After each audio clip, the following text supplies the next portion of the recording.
I welcome you to the presentation for information on the upcoming Israel trip, and I hope that this answers a lot of questions as well as gives you a bit of a glimpse of what it means to be in the land, to learn from the land, the culture, the history, the geography that's going on and such a part of the Bible. And so why don't you go ahead and take a look at this video that's coming up. We're going to talk about some lessons from the land, but then also get into some of the nuts and bolts of what it means to prepare and what goes into a trip.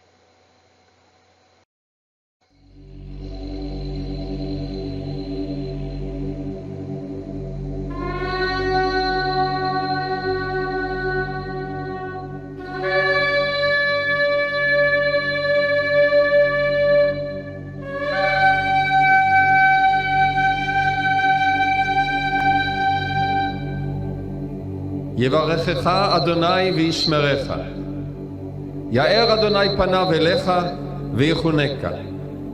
יישא אדוני פניו אליך וישם לך שלום. The Lord bless you and keep you. The Lord make his face shine upon you and be gracious to you. The Lord lift up his countenance upon you and give you peace.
Hear, O Israel, the Lord our God, the Lord is one.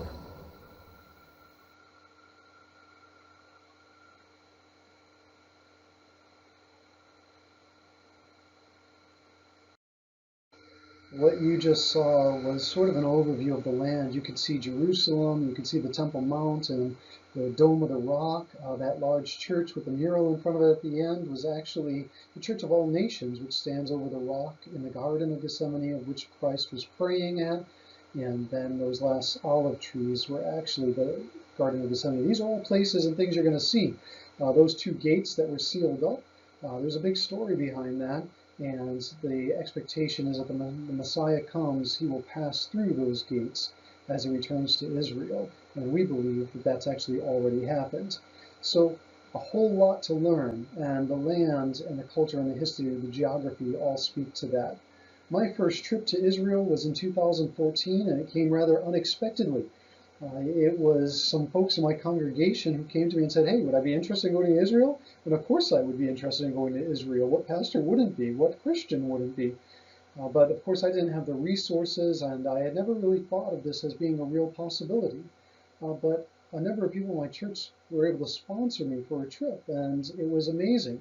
I only had 6 weeks to prepare. There was one spot left on the trip that left with GTI. We're going to talk about them. And it was George DeYoung out of Holland, who you actually see me and him there in that picture. And we are in the old city, and we're looking over the Temple Mount there with the Dome of the Rock in the background. And you also see the Lion's Gate, and a street that we'll be walking up as we retrace the footsteps of Jesus during the Passover. So what an incredible time. I didn't realize how much this would enrich my faith.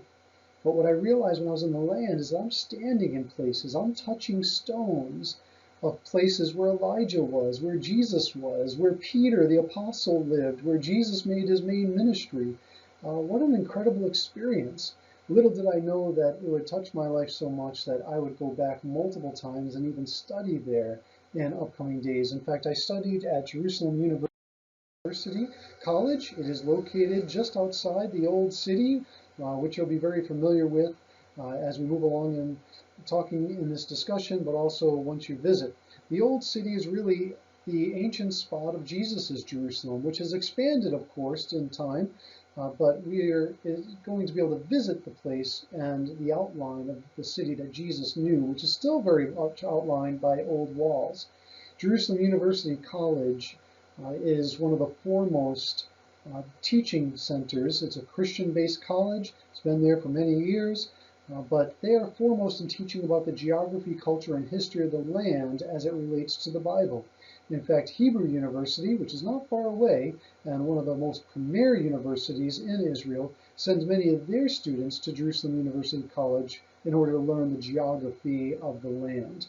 So, being able to go there multiple times and take some of their short-term 2 to 3 week intensives, which I've taken 3 of.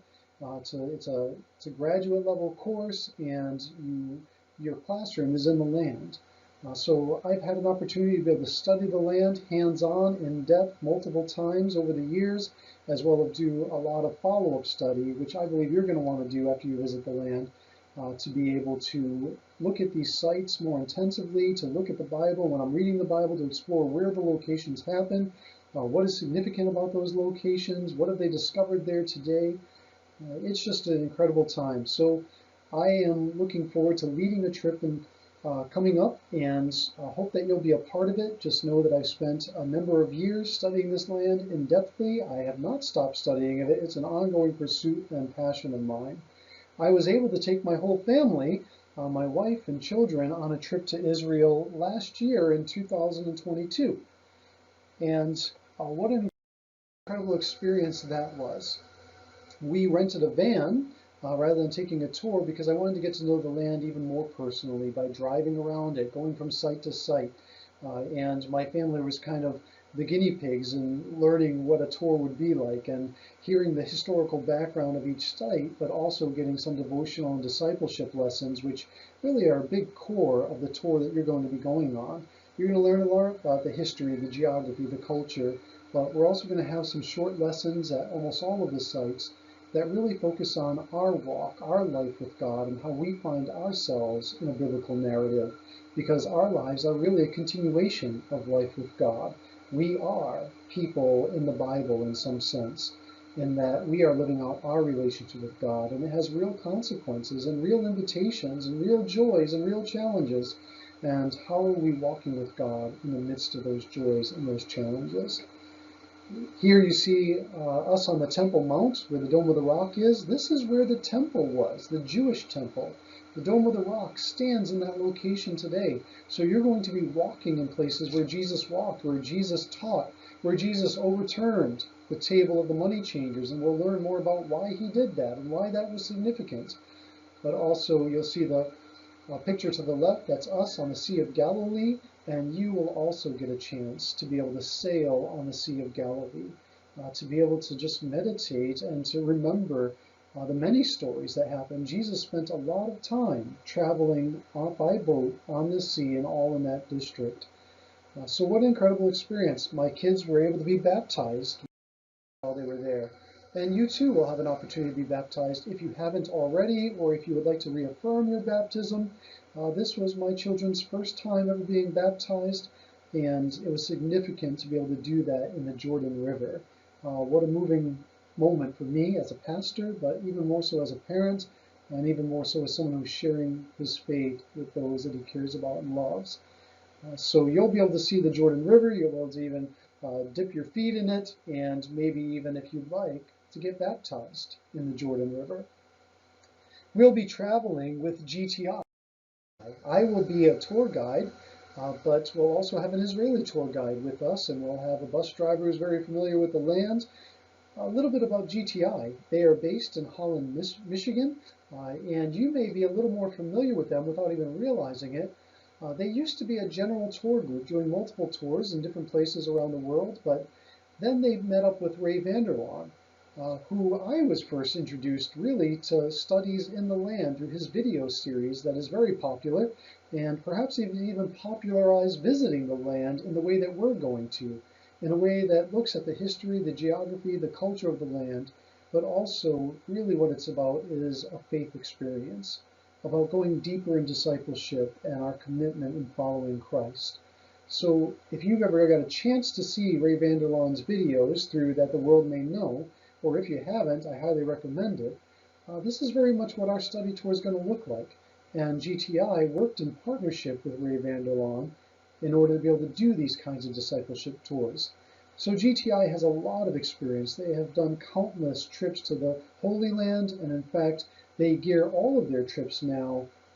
They are no longer just a tour group. They are a biblical study tour group, a discipleship tour group, and all of their tours now are centered around faith and development in the places where the Bible stories happened and where the stories come to life for us. So they're very much devoted to a very particular kind of tour, a biblical study and discipleship tour. Others, like Kathy Lee Gifford, have worked with GTI to do a recent series that she did, a book and a video series that maybe you're familiar with, but that you can also check out. So GTI is highly experienced. They work with the best Israeli guides. They will be the ones who set up everything from flights from Chicago to Israel and back, to bus routes, to visiting the sites, to the Israeli tour guides, to hotels. And so I get freed up to be able to focus on relationship and sharing the discipleship stories as I travel with you.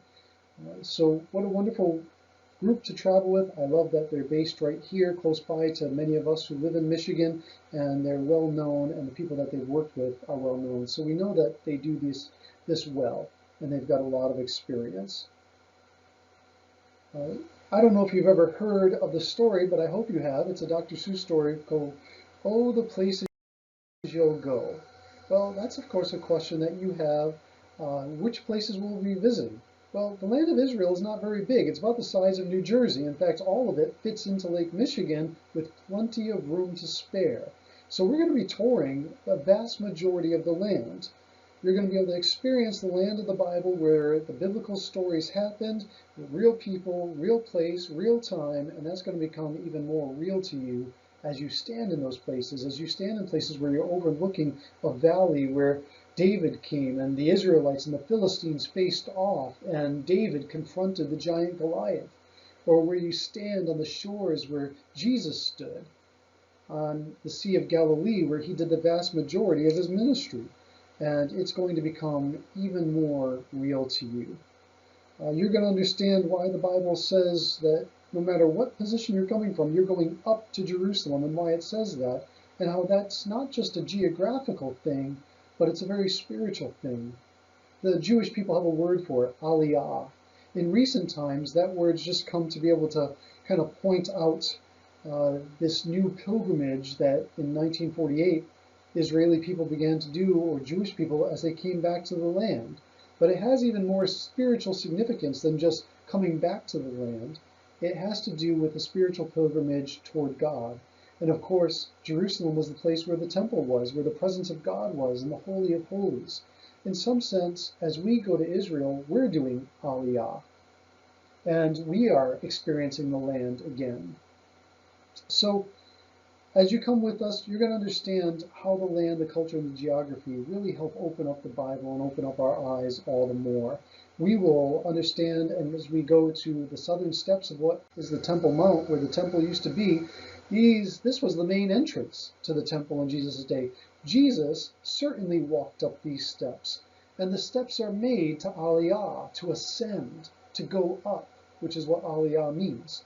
And we'll talk about how those steps are shaped in such a way and spaced in such a way that as they walked up them, they would sing the psalms of ascent, and they would pause in different spaces, and they would contemplate what those psalms meant, and then they would enter into the gates, the arches of which we can still see but have been closed up because there is an underground way to go from the bottom of the southern steps of the Temple Mount and to go up onto the Temple Mount itself.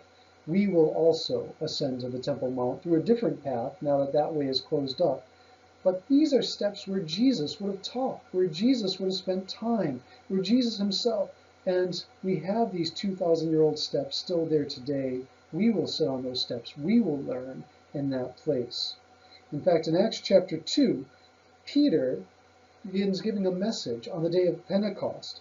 And this is where many scholars believe the location where the tongues of fire came down upon the people, and they heard people speaking in tongues or in their own language. And it talks about being in the house. Well, many scholars believe that the house, which was a general term for the temple, the house, was in this location. And that explains how Peter was able to baptize 3,000 that day, because there are many mikvaot, or mikvahs, or baptismals, built right into this Temple Mount that you're going to be able to see the remains of. In fact, it's where Christian baptism comes from. There were steps that led down into these little pools of water, and people would go and dunk themselves and come out before they would ascend onto the Temple Mount. This was known as ritual cleansing. Our Christian baptism comes from this, although the meaning for us has deepened and been connected with the death, burial, and resurrection of Jesus Christ.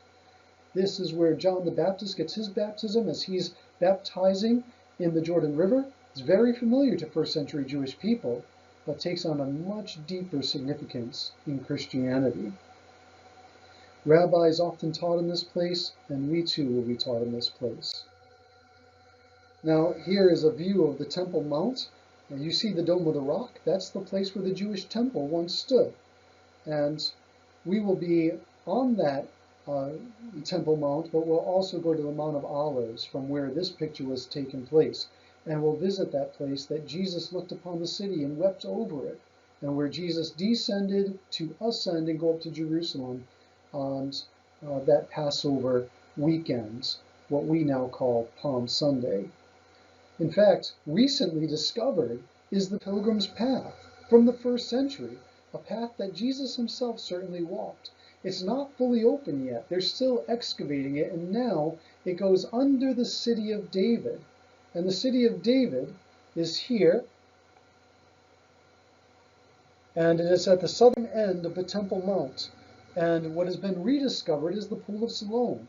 When I have visited multiple times in the past, what you could see that was excavated was just part of the steps of the Pool of Siloam. But this is a gigantic pool taking up acres of land.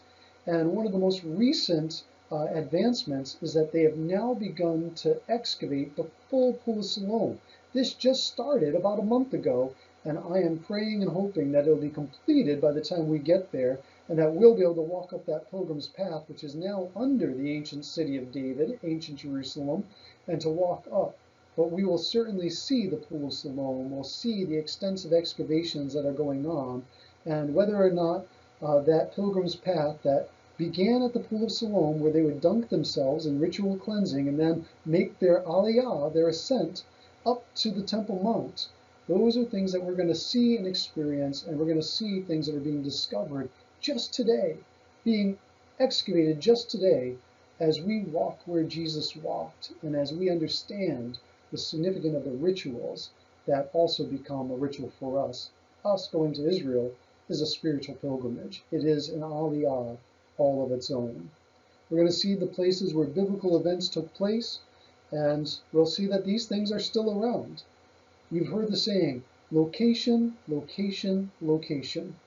Well, understanding the location, the geography of Israel, the culture, the history, brings a much deeper understanding of the Bible stories that we love so much and that are real, but that are also spiritual and not just historical. What you're going to see next is Bethlehem.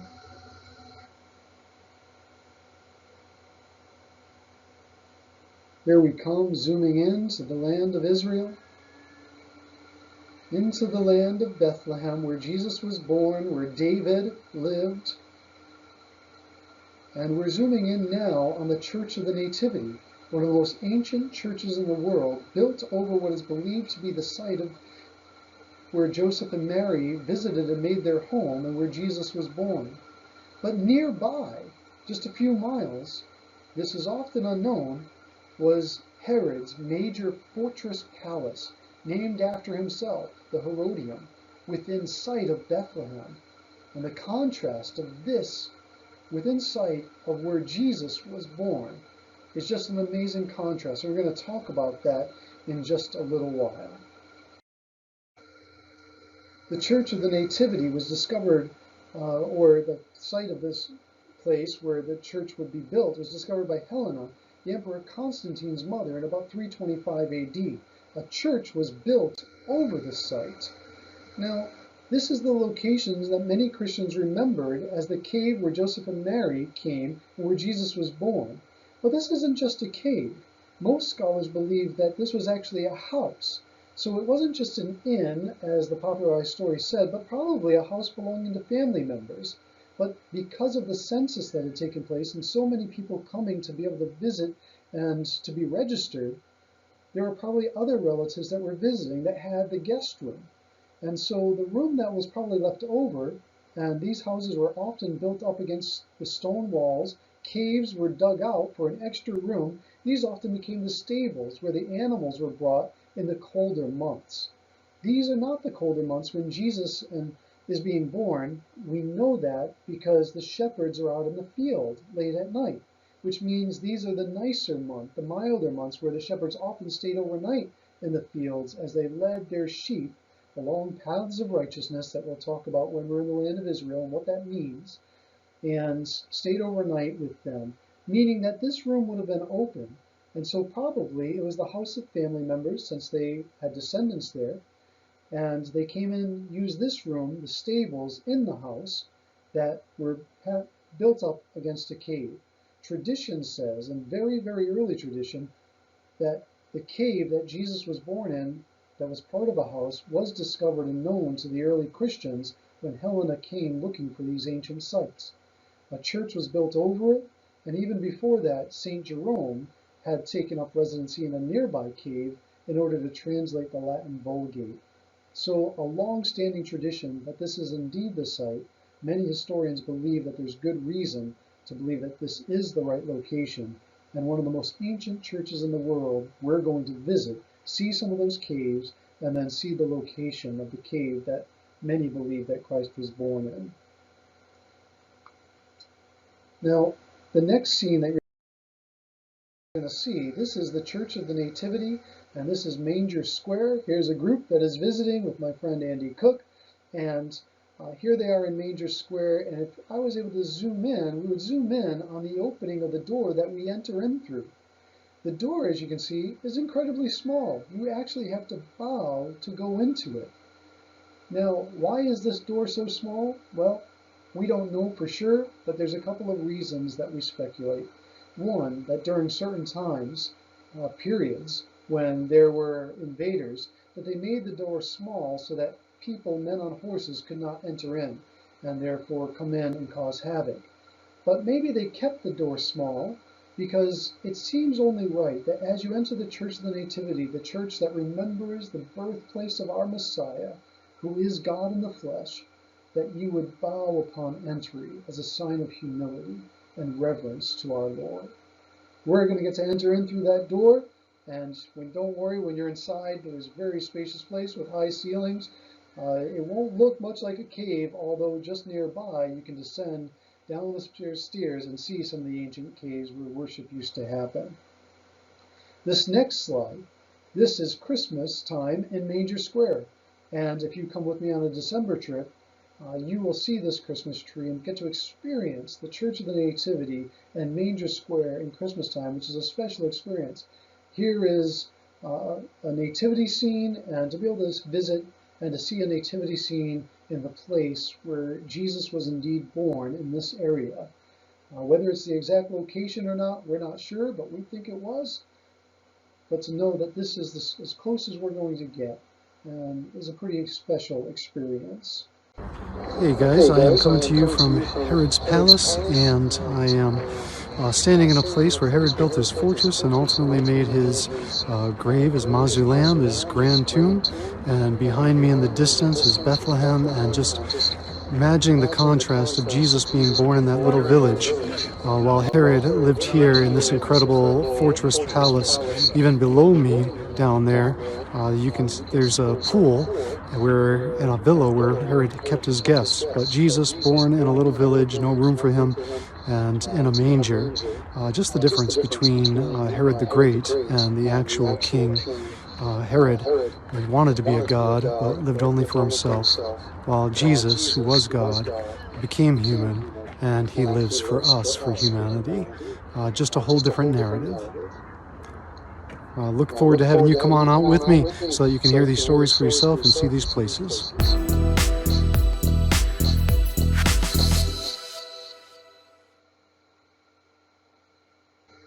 What an incredible contrast. That was me actually standing on top of the Herodium where we will visit. Herod the Great is called Herod the Great for a reason. Really, it's because he had such incredibly great structures erected, many of which we still have the remains to today, including the Herodium, where Herod's burial place was recently found. It's almost like a big tomb, but it was a place that he would come and retreat.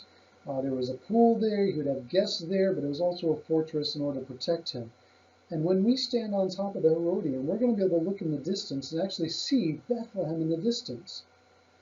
This is something you don't realize as you're reading the Bible, that where Jesus was born, lowly and in a manger, the true King of the universe, is within sight of the palace fortress that Herod had built and named after himself, the fake king of Israel. And this contrast with the real king of Israel. And how were they different? These are things that we're going to talk about. And it's going to help us understand how God is different than the ways of this world, and how he's good, and how we're glad that our God is God. So I look forward to you visiting some of these places with me. It's going to be an incredible experience. And then we have Jerusalem. Jerusalem is where that red star is, and over to the right of it you see the Dead Sea, and up to the north the Sea of Galilee. This is the land of Israel. As we zoom in on the Sea of Galilee and the region of Galilee, you can see circled there, that is Nazareth, where Jesus was born, or Jesus lived. And then the Sea of Galilee is the region where he moves right up to the upper left-hand corner, the northwest corner. That's Capernaum. That's where Jesus makes his ministry base. And in fact, that's where Jesus does the majority of his ministry. What is called the evangelical triangle. The city of Capernaum, the city of Chorazin, just a little bit to the northwest, and then the city of Bethsaida, which is to the northeast, where up to 4 to 6 of the disciples lived and were raised. And so this is the region where Jesus does 85 to 90% of his ministry. Pretty incredible. And so we're going to be spending time literally on the Sea of Galilee, on boat, visiting these ancient sites, and where this Capernaum is actually where Peter's house is found. So we're going to enjoy a lot of these sites. And here's a video of me visiting and sharing with you from Capernaum, Peter's home, and also the place where Jesus set up his ministry. Hello, friends. Hello, friends. I'm coming to you from the region of Galilee. That's the Sea of Galilee behind me. And I am here in the land and inviting you to come with me and take a journey with me in the future to be able to come and explore the land of the Bible.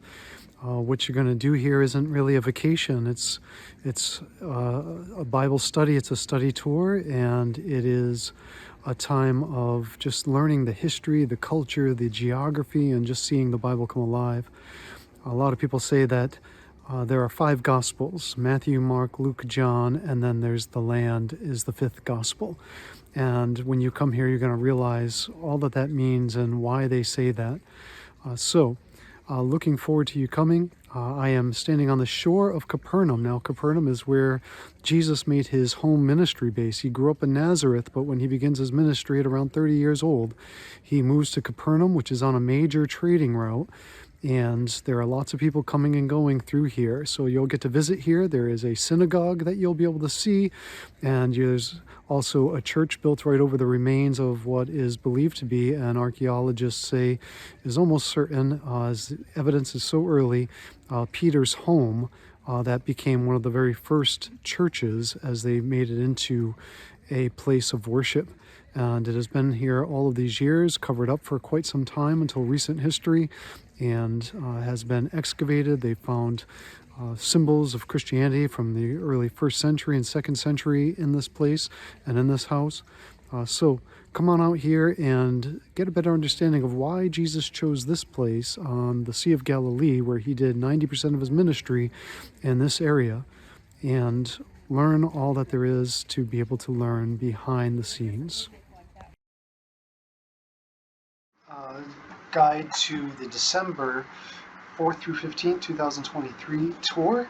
If you received this in an email, then you should have had the guide that you should be able to see here. What is a GTI study tour?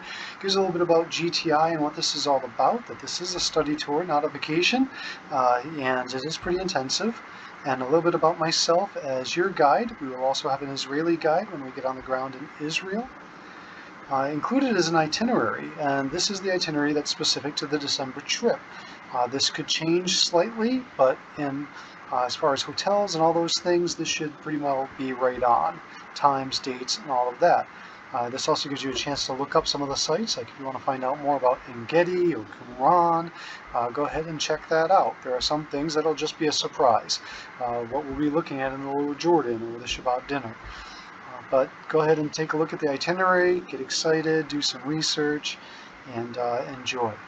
As far as payment details, the cost for this trip is $4,690, although if you book before June 12th, you will get a $100 discount. And if you want a single occupancy, so we'll be rooming together. If you're going with someone else, you can certainly room with someone that you know. If you're a spouse, then we'll automatically put you in there. If it is with a friend with a different last name, just let Pam know, hey, we are friends and we like to room together, and she will set that up for you. If you would like your own room, then that is possible. It'll cost an additional $1,000 to the cost, but that will get you your own private room at all of the hotels that we find ourselves at. The payment schedule is as follows. When you sign up, there's an additional deposit of $500. This will be done by check. GTI doesn't do card payments, and so you can go ahead and register, but then when you send the check, then your registration will be confirmed, and GTI will let you know by email that they did receive that. By July 17th, you'll have about half of it that will be due, so $2,045 of the total, and then the remaining balance will be due by October 13th, 2023. The cost is all-inclusive from the time that you are flying out from Chicago. There are options to fly out from other places. You can talk to Pam about that. What she will do is reduce the price of the cost, and then you can use that money that would have been used for the flight, about $900, to book your own flight and to meet us either in Istanbul or in Tel Aviv. And we can tell you what time the bus will be getting there so that you can adjust your flight accordingly so that you arrive before our bus gets there. And the cost includes the round trip economy class from Chicago to Tel Aviv and back. Deluxe hotels, they do a great job with hotels. You'll enjoy them. Dinner and breakfast are served daily at the hotels. They are buffet style, so there's quite an assortment to be able to choose from if you have special dietary needs. The hotels generally accommodate this, and there's such a selection that usually it's no problem to find something that works with your dietary needs. Lunches are served on site. We're going to be seeing about 4 to 5 sites a day. We don't take time to stop at a restaurant in the middle of the day. We want to be able to see as much as possible, to learn as much as possible. Again, this is the difference between a study tour versus a regular tourism kind of thing or a vacation. It's pretty intensive. There's a lot of learning that goes on each day. We're pretty much going to be getting up at 6:30 to get ready, 7 o'clock a.m. for breakfast. We'll be meeting outside the bus around 7:45 in order to do a short devotional. We'll be on the bus by about 8 a.m. headed to our first site.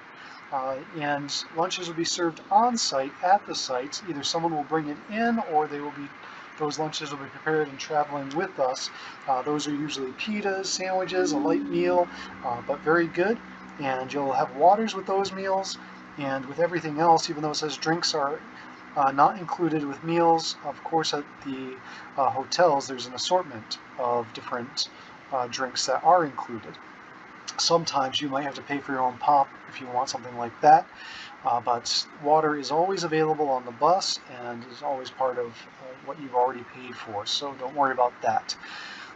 You'll be traveling on a deluxe motor coach, a bus. It will have Wi-Fi and it will have AC.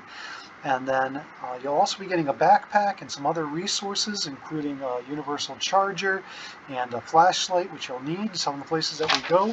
And it'll have other wonderful things as well, including study guides and journals that are really well done. In fact, you'll have a study guide for each site that we go to that'll give you some scripture passages and room to take notes. You'll also, you won't need a lot of water. We'll have water with us, and you can bring a water bottle. Sometimes on these trips you'll see people bringing, these platypuses that take 1 liter, 2 liters of water. Because of the time of year that we'll be there, this won't be necessary. It is not going to be terribly hot when we get there. In certain places it'll be between 50 to 65 degrees. It'll get a little warmer when we go down to the Dead Sea or in the Rift Valley. Could get up to 75, maybe 80 degrees if we're lucky. Warm enough to float in the Dead Sea for sure, but not so hot that you're going to have to worry about hydration very much. Again, we'll have water with us on the bus at all times, water bottles that you can take with you, so all of that is included. This also includes all of your fees, from your flights to the bus to any transfers that we need to make, entrance fees to all the sites, all the national parks, anything that we do. And that includes taxes, so that's all covered as part of the cost. Some trips may be a little less expensive if you go somewhere else, but they'll often tell you that they only include certain meals and that tips are still needed and certain entrance fees are still needed. So those are kind of hidden costs, and you don't have those hidden costs with us. The only additional cost that you're going to incur is getting to Chicago, to and from Chicago. And we have some ways that we can do that. I'm hoping for those that want to, if we have enough people, to maybe do a minivan that would leave from maybe a church in Grand Rapids. So you could carpool or bring your own car to that site, and then we would pay an additional cost just to pay a driver an honorarium. If we have to rent a van or borrow a van from a church, we can do that. And that would cover the gas and the tolls, and usually that's between $50 and $100 per person if you choose to travel that way. But there's other ways that you can get to and from Chicago. I often take a flight out of Manistee, a small airport. It's pretty inexpensive, and they go twice a day, and you can book a flight to Chicago and back. You can leave your car there free of charge, or you can fly out of Grand Rapids, leaving your car at a friend's house. If you want to leave your car at the airport, you can do that, but that will, of course, be an additional charge to you. The cancellation policy. If for any reason you have to cancel, this is the policy. You'll get a full refund minus $200 for any cancellations after deposit up until June 12th. After June 12th, you'll get a refund minus $500 for cancellation. After July 17th, as we're moving closer, because we have to invest and we have to put money down on a number of things already, you'll get a refund minus $2,000 for cancellation after that time. And then there are no refunds for cancellations after October 13th.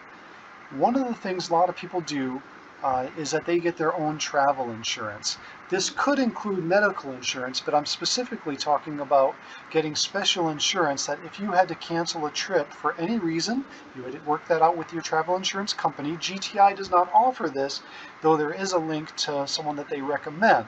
But you can also go through different insurance agencies that you might be more familiar or comfortable with as well. And they have policies that you can buy.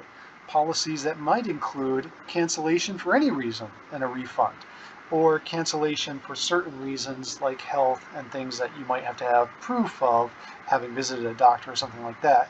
And through those means, you could get a full refund or whatever you work out with them for any reason. That would be in addition to and separate from GTI. I don't usually get trip insurance, but some of the folks that I travel with are a little bit older, say, hey, my health isn't as guaranteed as yours is. So they like to get the additional travel insurance. The cost also includes some really, really well done pre and post-trip online courses. We used to have only pre-trip courses, but by the time you take this trip, there will be a post-trip online course as well. You don't have to take this course. It's a great course, has video teachings, has readings from the Moody Bible Atlas, really helps introduce you to the land, to various sites, to culture, history, geography. Really well done. And that's available online, and it will track your progress, and you can get that ahead of time if you want from Pam once you register, or automatically preceding 9 to 12 weeks before the course. You'll get a link to that so that you can register and do those courses online. I highly recommend them. And then when you get back, a whole new world is going to have opened up to you. You're going to probably want to have access to the post-trip course. These courses are available to you for on into the future. So once you register and have your information, I took one in 2014 and I still have access to those course materials. Thankfully, things have even been updated even further and even better, and so I have access to the new materials as well. So go ahead and check that out online, but that's all included in your costs. Also in this document is your preparation pocket guide. And there are other resources that tell you how to prepare, but we're also going to have a couple of Zoom meetings that we'll record, but that you can be a part of, that answer any questions too, specific about how to pack and what to pack and things to expect. So enjoy lots of resources on the GTI website that you can go to additionally as well. But if you have any further questions, you can reach out to myself or Pam, and we will answer all of your questions as it relates to the trip, and would be glad to do that. So give a call or email us, and we will certainly get in touch with you. And looking forward to having you come along on this trip. Check things out, enjoy, and even the preparation is a lot of fun.